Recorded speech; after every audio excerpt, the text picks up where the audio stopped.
Japan and South Korea are innovation and tech powerhouses. They are home to leading firms in many of the high-tech sectors powering global economic growth and usually rank near the top of innovation indexes. To get to where they are today, both countries harnessed the combined power of their public and private sectors for decades. The innovation strategies they use challenge the model mythologized by Silicon Valley, the individual genius who comes up with a brilliant idea and receives funding from venture capitalists acting in a private capacity. In the United States, the perception is that startups should work by themselves, often with the aim of disrupting existing companies and industries. Despite rhetorical claims about their goals to build their own Silicon Valleys, the governments and firms of Japan and South Korea believe that cooperation among new startups and existing conglomerates is crucial to boosting economic competitiveness, especially in frontier technologies, such as semiconductors, robotics, energy-efficient shipping, and electric batteries. Japan and South Korea have created an open innovation ecosystem in which government agencies, large firms, and smaller startups all support one another. As competition between the United States and China heats up, the model pursued by Seoul and Tokyo suggests that startups are central to a competitive economy, but their potential is limited if they are working on their own. A national economy benefits more when startups work with government and existing big companies. Today, the United States is not the paradise for maverick entrepreneurs depicted in television shows and Hollywood movies. Instead, it already has traces of the approach found in Japan and South Korea. American policymakers should acknowledge this reality and lean into it to increase the United States' economic and technological competitiveness. Title 1: Change from Within. Japan and South Korea publicly embrace the sentiment that startups are open innovation resources for large conglomerates. Their national policies foster smaller, more agile firms and encourage them to work with their bigger peers to support the innovativeness of the country as a whole. Startups inject new ideas, talent, and ways of working into large Japanese and South Korean firms so that they can compete with American, Chinese, and European rivals. The director of a startup support center funded by the South Korean government put it to us this way: the government wants to inject innovative DNA into the country's chaebol, or large industrial conglomerates, so that the country's legacy firms do not go the way of Motorola or Nokia, two tech companies that were known for their earlier path-breaking products but lost their innovation mojo along the way and got left behind.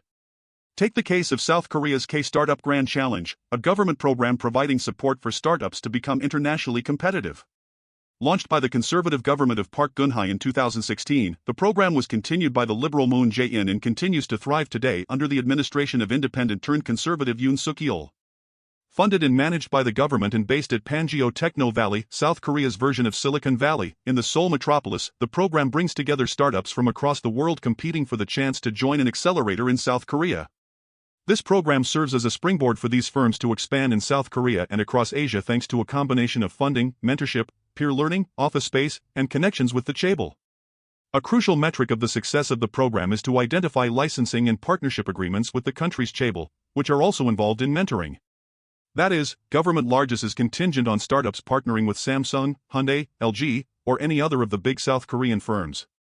Japan launched a nearly identical program in 2018. Under the J-Startup Initiative, Japan's post-war conglomerates, known as Keiretsu, partner with the country's main banks to fund and support potential unicorns, privately held startups that achieve a valuation of $1 billion. The program was not construed as a vehicle for startups to displace incumbents but to encourage them to work hand in hand. 6 years later and after 2 changes in government, the initiative continues with the same ethos of large conglomerates providing support to new startups. Its initial goal was to help build 100 unicorns by 2023. The J-Startup Initiative has yet to achieve this, although Japan has produced 20 unicorns during that time, as well as what are called hidden unicorns, companies that achieve valuations of more than $1 billion by way of acquisition. In 2022, the government of Fumio Kishida announced its goal to foster 100 new unicorns by 2027 and spark the creation of 10,000 startups during that time. These are just 2 examples of the many ways in which Seoul and Tokyo bring together government, large legacy firms, and startups to promote innovation and economic growth. Similar startup initiatives in the United States, such as Small Business Innovation Research, invest in startups directly but without involving large firms as collaborators, judges, or mentors. Silicon Valley promotes stories of David-sized startups defeating Goliath-like conglomerates, but Japan and South Korea don't see the point of excluding, or even undercutting, their existing large companies. In this way, David works with, or even for, Goliath, fueling national capabilities at the world's technological frontier. Title 2: California Dreamin'. Most people think of Silicon Valley as a land where the invisible hand of the market ensures the survival of the fittest, startups steered by young minds with brilliant ideas working out of garages while getting their funding from venture capitalists to develop the next big thing. These entrepreneurs will one day become the next Bill Gates, Elon Musk, Steve Jobs, or Mark Zuckerberg. Central to the myth of Silicon Valley is the idea that upstart entrepreneurs will create new companies that will replace today's big firms, thus disrupting industries when not creating entirely new ones. As PayPal co-founder Peter Thiel's 0 to 1 book title suggests, many aspiring tech founders understand their mission is building the future. On their minds are Microsoft and Apple and the personal computer in the 1980s or Tesla and electric vehicles today. Those without the imagination to come up with the next world-changing product fear they won't receive funding or, worse, will lose millions, if not billions, of dollars and will have to leave Silicon Valley to pursue other lines of work. Although this concept of Silicon Valley is based on truth, it does not exactly reflect reality. Today, the U.S. technology sector is dominated by only a handful of companies that make some of the world's most valuable products. These big firms, such as Alphabet, Amazon, and Microsoft, also act as technology platforms for today's startups, hosting research campuses and running accelerators, programs for coaching and mentoring fledgling startups. They are also the key acquirers of new inventions. In the past, these young companies forced AltaVista or Packard Bell into bankruptcy. Now, they are seeking to guard against others who could put them out of business. The big tech firms thwart any threat posed by co-opting startups as users of their technologies, as recipients of their investment, and as ments. This integration of startups into industrial dynamics is part of what we call startup capitalism, an economic model in which startups contribute to employment, innovation, and growth. Startup capitalism is increasingly ubiquitous globally, with policymakers around the world striving to create their own high-tech cluster, often signaled by the use of a local Silicon Valley, such as the Silicon Valley in Santiago or Silicon Roundabout in London. Though startups are often hailed as crucial innovation agents, as the reality of today's Silicon Valley shows, they are more often open innovation tools for incumbent firms to boost their own competitiveness. Big firms invest in new potential unicorns that, in turn, leverage the distribution channels and talent pools of the big firms. Despite these changes to how Silicon Valley functions, U.S. policy remains in an antagonistic relationship with today's tech giants. On the one hand, small startups continue to be celebrated, while large firms, especially technology firms, are summoned to congressional hearings for aggressive questioning, and they are increasingly the targets of antitrust lawsuits. On the other hand, the U.S. government is a huge technology customer and is actively limiting rival countries' access to the country's cutting-edge technologies, especially semiconductors. The U.S. government tries to keep big tech in check but also understands its importance to U.S. national security. Government support is not given, for fear of being seen as wasting taxpayers' money on companies that are already among the world's most valuable. American policy therefore misses out on the power that an open innovation model could bring. U.S. policymakers do not actively engage their country's large firms as partners in startup policy. This helps explain why the Biden administration's Inflation Reduction Act and CHIPS Act are spending billions of dollars in grants and rebates to attract foreign semiconductor, electric battery, and electric car firms to the United States. Simply put, American firms cannot compete with their foreign peers in some areas of hardware and manufacturing that demand long-term thinking and huge upfront investment. The governments of Japan and South Korea have not made this same mistake. Title III, Innovate or Die. Japanese and South Korean policymakers realized much earlier the role startups can play in their country's national security strategies. Startups fuel Japan's and South Korea's prowess in technologies that are critical to national security, such as semiconductors, AI, and advanced materials. Defense contractors are no longer the main drivers behind a country's competitive edge. Instead, getting ahead also hinges on national supplies of cutting-edge technologies and the inventive people behind them. The United States' consideration of banning or forcing the sale of TikTok and China's opposition to the move underscores the centrality of technology competition today. Although full-blown war between the superpowers remains unlikely, the United States and China know they can inflict pain on each other when it comes to achieving technological superiority. Startup capitalism's ability to boost technological supremacy therefore gives a country a competitive edge over friends and foes alike. Government support allows startups and especially big conglomerates with large financial and human resources to take a long-term approach toward economic planning, aware that funding will continue even if there are short-term economic disruptions such as a financial crisis or a pandemic. This approach also means that the government will underpin research in firms moving into new sectors where success isn't guaranteed, a risk that often stifles private sector innovation in other countries. As a case in point, South Korea and Japan are world leaders in energy-efficient shipping because their governments bet on the long-term importance of this sector, while the United States and Europe gave up on a competitive shipping industry decades ago. In late February, U.S. Navy Secretary Carlos Del Toro toured Japanese and South Korean shipyards, promoting the collaboration taking place with their American counterparts to revive the U.S. shipbuilding and maintenance industry. South Korea and Japan produce a large share of the world's most technologically advanced vessels, such as the ships that carry liquefied natural gas and ammonia. Their strength in this sector is at least partly driven by government conglomerate startup cooperation.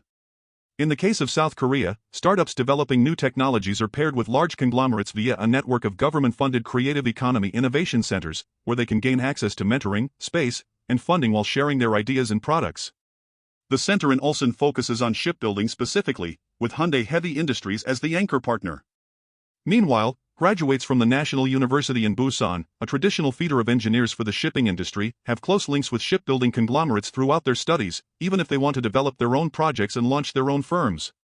As for Japan, the government recently announced plans to promote collaboration between startups and large incumbents to create a national champion for next-generation shipbuilding. The United States does not have similar programs that encourage specialized training cohorts at specific universities. Title 4: Embrace Reality. U.S. policymakers need to help facilitate this marriage between big firms and new startups. Because, although appealing, the Silicon Valley myth is, well, a myth.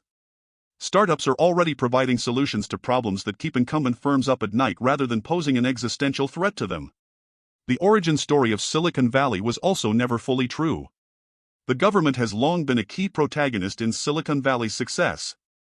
Billions of dollars in federal and state funding, including small business innovation research, were crucial in developing Silicon Valley's entrepreneurial ecosystem as early as the 1950s.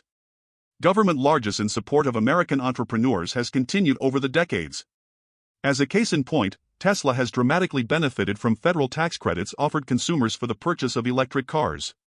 It is estimated that the firm has received almost $3 billion in state and local subsidies and incentives since its launch. And last year, when Silicon Valley Bank, favored by startups, was about to go bust, the U.S. Treasury Department, the U.S. Federal Reserve, and the Federal Deposit Insurance Corporation came to its customers' rescue. Similar to Japan and South Korea, the United States has a fairly high industrial concentration. This means that different industries are dominated by a small number of large firms.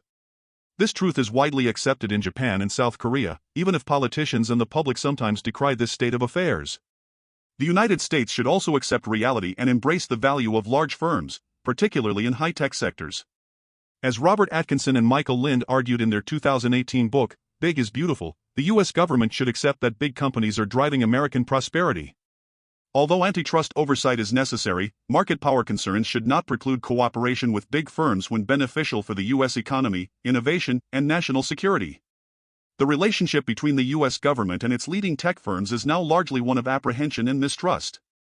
And there are good reasons for this, such as threats to the health of the country's democracy or the harm that tech can do to children and teenagers.